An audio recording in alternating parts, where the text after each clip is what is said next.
예, 이제 오늘 수업 마지막 영상인데, 아까 앞에서 에디드 매스 얘기를 했고요. 에디드 매스는 가속도 방향에 따른 힘인데, 그거를 점성 유동으로 해석을 안 했죠. 계속 얘기하자면 포텐셜 유동으로 해석했어요. 근데 포텐셜 유동의 좋은 점은 선형성이 있다는 거죠. 그러니까 여러분들이 여기서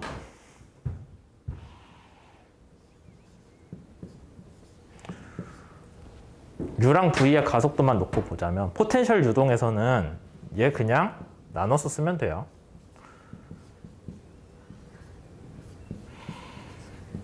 각 성분별로 나눠가지고 더해주면 되거든요. 포텐셜 유동은. 에디드 매스는 기본적으로 포텐셜 유동의 문제이기 때문에 이렇게 해석하면 돼요. 그러니까 굳이 뭐 U랑 V 가속도가 같이 적용될 때 어떻게 하나요? 물어볼 필요 없죠. 같이 적용되면 나눠서 분석해주면 되니까. 근데 스테디 문제는 3.3에서 다루는 스테디 문제는 무슨 문제냐면은 점성의 문제입니다. 왜 점성의 문제냐면 애초에 스테디한 상태에서 이상유체는 저항이 있어요. 저항 없다는 게 달람버트 파라독스의 기본 내용이잖아요. 그래서 스테디 상태, 일정한 속도만 있을 때 속도가 있을 때 저항이 발생하는 거는 저항 추진에서 저항이 발생하는 거는 걔는 점성의 문제다라고 볼 수 있죠. 진짜인가요? 진짜까지는 아니고요. 왜냐하면은 여러분들이 저항 추진 때 하나 배웠던 게 조파 저항은 이상유체에서도 발생을 하잖아요.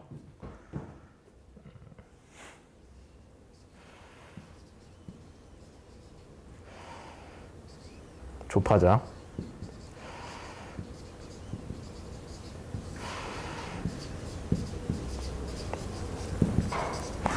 사실 이렇기는 한데, 근데 뭐 우리가 대조종 입장에서는 이거 구분 잘 못하거든요. 왜냐하면 저항 추진 때 배웠던 거 혹시 기억한다면은 점성 저항 뭘로 분석했어요? 평판에 직진할 때 평판의 마찰 저항으로 바꿔서 분석했잖아요. 근데 뭐 모든 속도, 모든 가속도에 대해서 평판 마찰 저항 따로 구한 적 없거든요. 우리 그렇게 하지도 못해요. 그래서 둘이 그냥 합쳐서 봅니다. 합쳐서 그냥 비선형으로 봐요.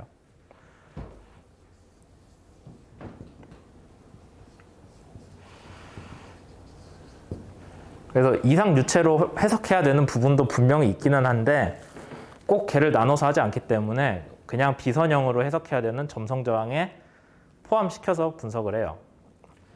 분석이라고 할 것도 없어요. 그냥 그렇게 여기는 거예요. 모델링을 그렇게 했을 뿐이죠. 어쨌든 점성의 문제고 함부로 항을 분리를 하면 안 된다라는 문제.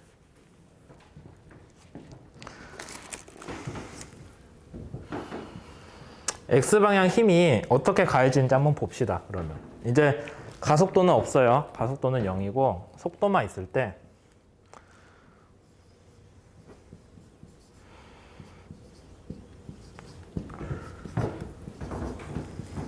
뭐 이런 식이겠죠. 6개의 속도 성분들만 가해지고 있을 때 물체에 걸리는 여기서는 X방향 힘인데 뭐 Y, Z 알아서들 하세요. 어떤 방향이든 똑같이 적용이 돼요. 이거 그럼 풀 수 있어요? 뭐 실제 어떻게 작용하는지 모르겠지만 여기에 대해서 이제 테일러 급수로 전개를 한다거나 아니면 아까 얘기했던 다항식으로 가는 거죠. 테일러 급수 전개 그대로 쓰면은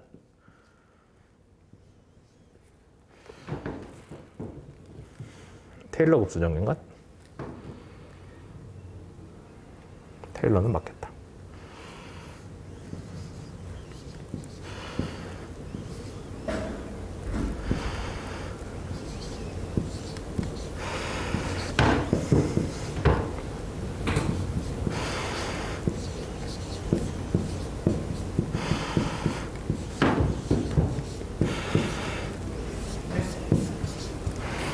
이렇게 나오고요. X0라는 거는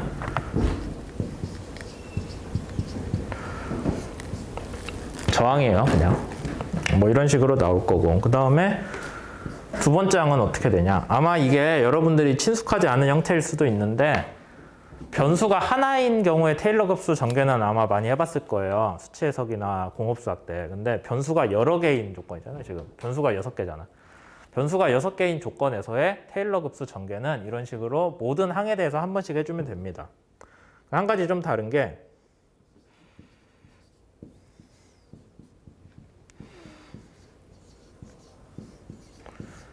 여기가 제곱이 돼요. 근데 요거 전체 제곱이면 항이 몇 개가 나와요? 뭐 잘 모르겠지만 전개를 해주면 책에 나온 거 그대로 따라가 보면은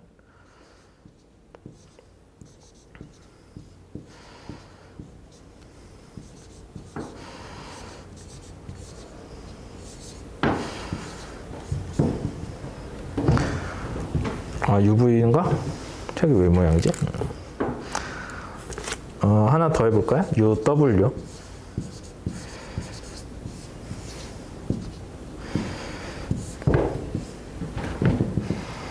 뭐 이런 식이에요. 그래서 항이 총 몇 개냐면은 36개가 나오겠죠? 6개 항의 제곱이니까.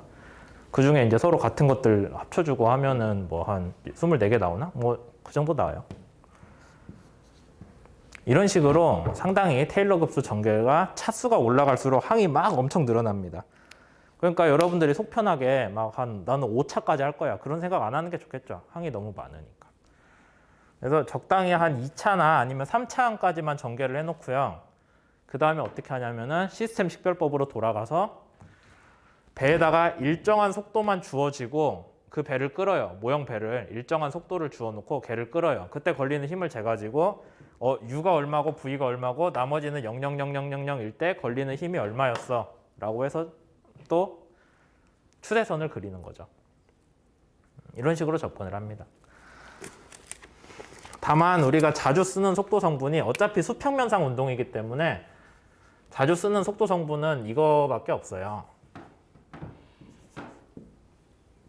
원래 3개밖에 없고요. 그 다음에 혹시 배 롤 운동이 중요한 배, 그러니까 무게중심이 높아서 좀 이게 배 롤 운동이 크다면은 P에 대한 것도 고려를 해줍니다. 그러니까 배 선박의 수평면상에서 운동, 수면상에 운동하는 선박은 이거는 기본적으로 없다고 보고 하는 거예요. 걔라도 없다고 해야 식이 좀 간단해지잖아요. 다 하면 좋죠. 근데 뭐 별로 중요하지도 않고 영향도 안 줄 것 같고 중요하지도 않고 괜히 식만 복잡해지니까 필요 없는 것들 지우면은 이 3가지 3자유도라고 합니다. X 병진, Y 병진, Z 방향 회전만 다루는 3자유도 운동으로 해석을 하거나 아니면 롤까지 합친 4자유도 해석을 하거나 뭐 요새 그렇게 하고 있어요. 물론 이 중에서 제일 영향이 큰 거는 V거든요.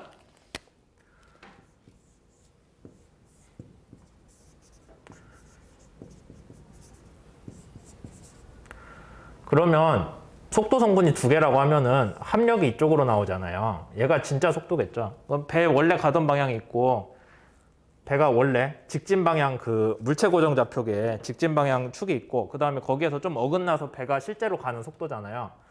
이 각도를 베타라고 하고 그럼 베타는 어떻게 구해요? 아크탄젠트로 구하면 되겠죠. 이런 식으로 계산을 합니다. 그래서 이거를 우리가 베타 이거 맞나? 책에서는 조금 다른 식으로 썼는데 그냥 이 식만 기억하면 돼요. 이거고 여기 책에서는 얘를 U라고 썼네. 이거를. 그래서 이렇게 썼고 좌표계 문제 때문에 마이너스 붙였구나.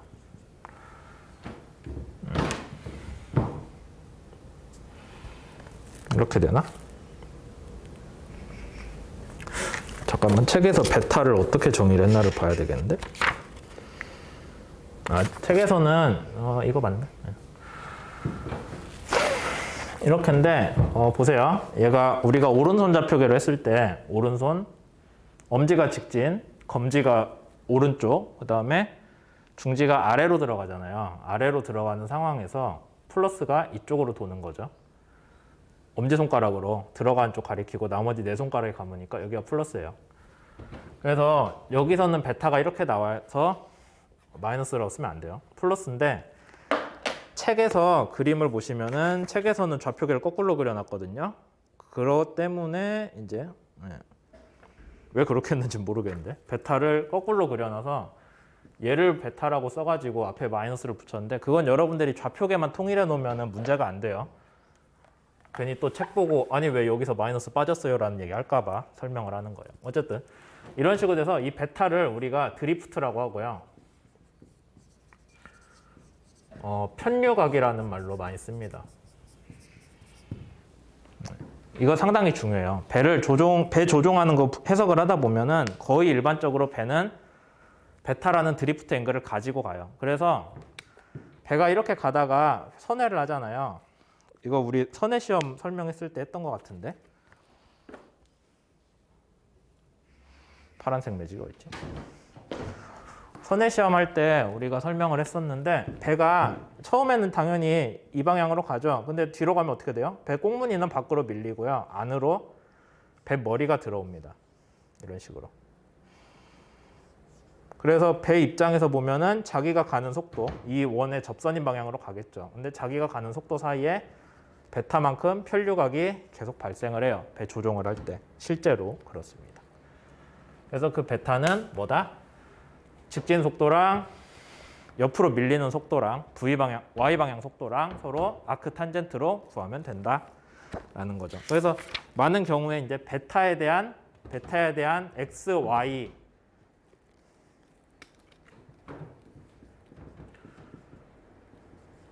여기서 얘 쓰니까 K 이거잖아요. 그러면 베타에 대한 X, Y, N 그래프를 우리가 구하는 게 시스템 식별법의 주요한 방향이 되는 거죠. 책에서는 막 엄청 복잡하게 써놨는데 그래서 실제 배 조종할 때 그런 항 다 안 쓰고요. 여기 나온 거 어느 정도는 간단하게 해서 씁니다. 그런 얘기들 했고 이제 배가 뭐 뚱뚱하거나 날씬하거나 하면은 대충 경험식으로 그런 미계수들을 구하는 방향들이 얘기가 되어 있어요. 책에.